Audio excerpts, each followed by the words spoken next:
Jangan lupa subscribe. Jangan lupa subscribe. Pemberhentian tetap kepada Tradu Hasyim Asyari selaku Ketua Merangkap Anggota Komisi Pemilihan Umum terhitung sejak putusan ini dibacakan. 3. Presiden Republik Indonesia untuk melaksanakan putusan ini paling lama 7 hari sejak putusan ini dibacakan. Dan 4. Memerintahkan Badan Pengawas Pemilihan Umum untuk mengawasi pelaksanaan putusan ini. Assalamualaikum warahmatullahi wabarakatuh. Jumpa lagi dengan saya Bustami Narda.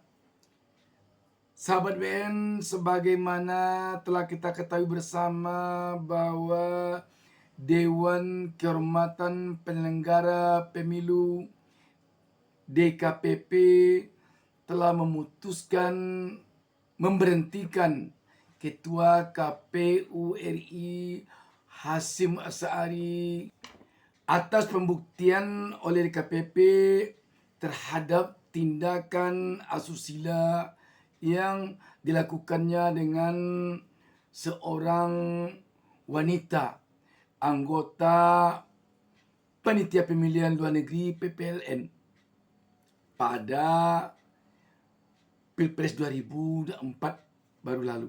Dan kita ketahui juga sebelum ini Hasyim Asyari juga telah sempat dibawa ke sidang DKPP berkaitan dengan kasus tentang hubungannya dengan Hasnaini yang disebut juga dengan wanita emas. Saya mau tahu tentang kejadian pelecehan yang dilakukan oleh Ketua KPU terhadap saudari dan kurang lebih antara bulan Juli dan bulan Agustus kemarin. September. Ya, saya tidak bisa berkata dengan apa-apa dan saya tidak bisa mengucapkan apapun. Ya, kita akan buktikan saja nanti dengan fakta-fakta yang ada dan bukti chattingan saya antara bapak ini. Iming-iming untuk meloloskan partai itu ada? Atau untuk membesarkan partai bersama? Sangat. Dan saya sangat sedih dengan apa yang dijanjikan dan akhir hidup saya berakhir di penjara. Kira-kira apa yang kalau menyangkut kejahatan atau kekerasan seksual maupun upaya-upaya itu bisa dibuktikan Pak ini? Bisa dibuktikan, buktinya cukup kuat. Ketua Umum Komisi Pemilihan Umum, KPU, RI, Hasyim Asyari dilaporkan atas dugaan pelecehan dan gratifikasi korbannya adalah pemilik julukan si wanita emas. Hana Eni Moein, Ketua Umum Partai Republik 1, atau SIK, wanita emas melaporkan atas dugaan pelecehan seksual. Yang cukup heboh beberapa waktu yang lalu. Sekaitan dengan ini, ada yang menarik dari penyampaian pakar hukum tata negara Ferry Amsari. Baik, saya mau minta tanggapan dari masing-masing bapak-bapak ya, ketika kita melihat khotbahnya Hasyim Asyari di Semarang, Jawa Tengah pada perayaan Idul Adha beberapa waktu lalu. Masyarakat sebenarnya juga tidak mengetahui apa prosesnya DKPP mengambil keputusan ini, terus kemudian bagaimana proses investigasi dan penilaian yang dilakukan oleh DKPP. Paling tidak menurut bapak-bapak ini tanggapan apakah momen Idul Adha di Semarang ini mempengaruhi putusan DKPP hari ini? Saya meminta ke Pak Ferry Amsari terlebih dahulu. Ya, pertama saya bukan ahli agama ya untuk menilai khotbah itu.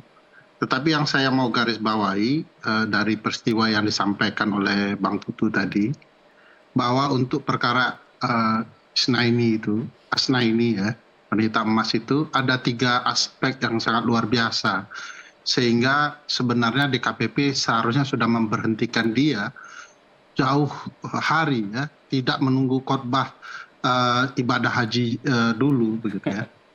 Karena satu, memang dia menggunakan pendekatan kekuasaan untuk mendapatkan keuntungan atau hasrat pribadi. Kedua, ada konflik kepentingan karena Hasnaini adalah ketua partai tertentu. dan ketika itu mau proses verifikasi partai dan segala macam. Dan ketiga, menerima gratifikasi karena tiket dalam perjalanan Jakarta-Jogja itu ditraktir oleh wanita emas. Jadi ada aspek yang banyak yang sebenarnya bisa diberikan sanksi untuk ketua KPU, bahkan juga untuk penyelenggara pemilu yang lain.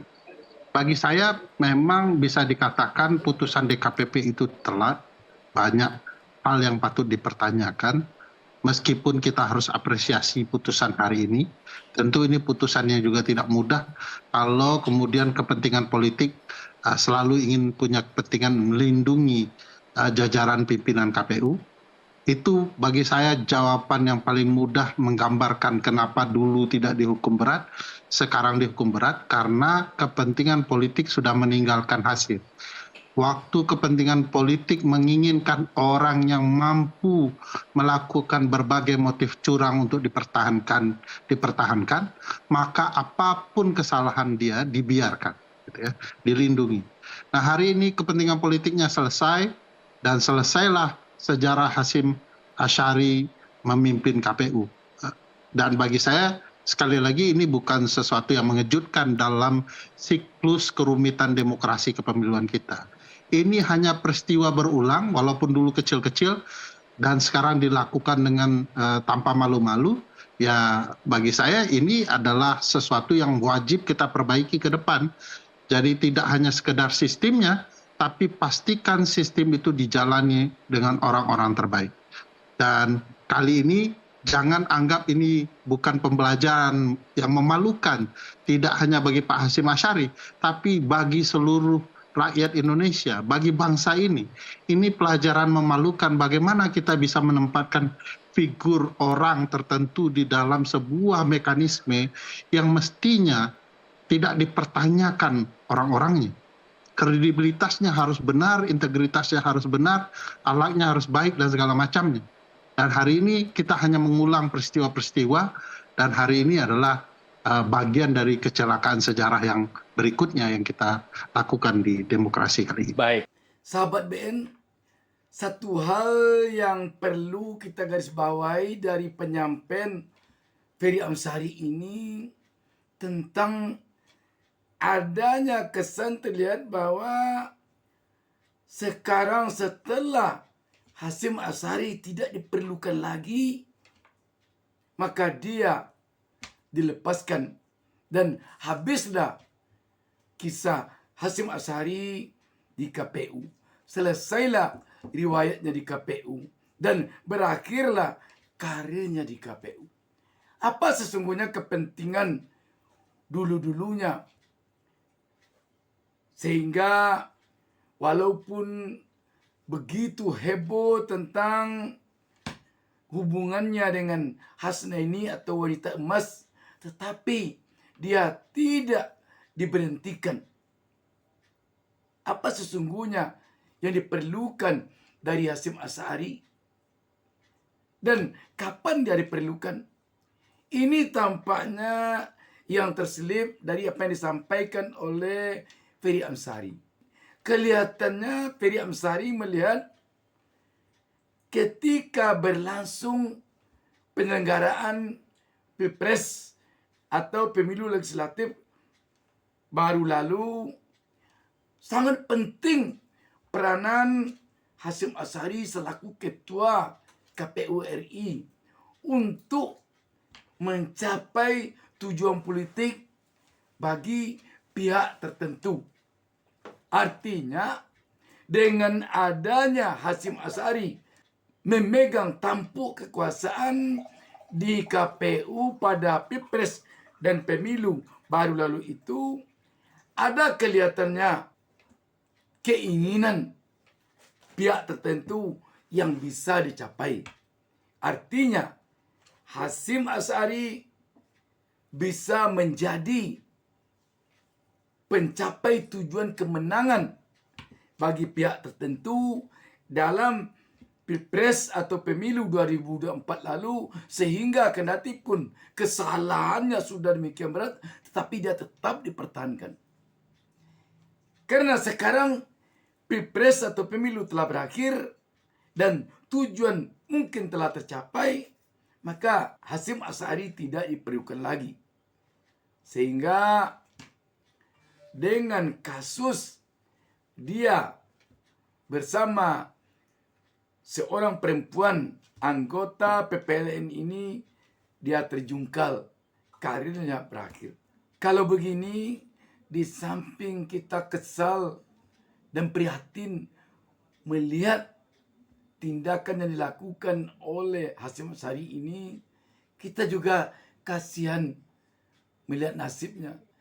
Dia jadinya ibarat tebu, habis manis sepah dibuang. Kalau begitu, apakah ada hubungannya dengan dugaan kecurangan Pilpres atau pemilu 2024 lalu? Melihat apa yang disampaikan oleh Ferry Amsari ini, erat sekali kaitannya. Dengan demikian, tentu saja kita selaku rakyat berharap pada pilkada serentak yang telah berada di depan mata ini, jangan terjadi lagi hal seperti ini. Jangan ada lagi hendaknya pesan-pesan tertentu kepada pimpinan KPU atau Bawaslu atau pihak-pihak lainnya untuk memenangkan calon-calon tertentu. Kalau itu masih terjadi, maka akan hancur luluhlah demokrasi kita ini. Dan sangatlah biadab pihak-pihak yang memperalat KPU sebagai wasit ini untuk mencapai tujuan kemenangan pihak-pihak tertentu. Para penyelenggara pemilu ini benar-benar hendaknya orang yang punya etika dan moral serta akhlak yang tinggi, yang punya integritas diri yang tinggi, yang punya kemandirian di dalam memimpin yang tinggi. Bukan orang yang tidak bermoral, bukan orang yang tidak berintegritas. Semoga Indonesia ke depan jauh lebih baik dari kondisi saat ini. Demikian, wassalamualaikum warahmatullahi wabarakatuh.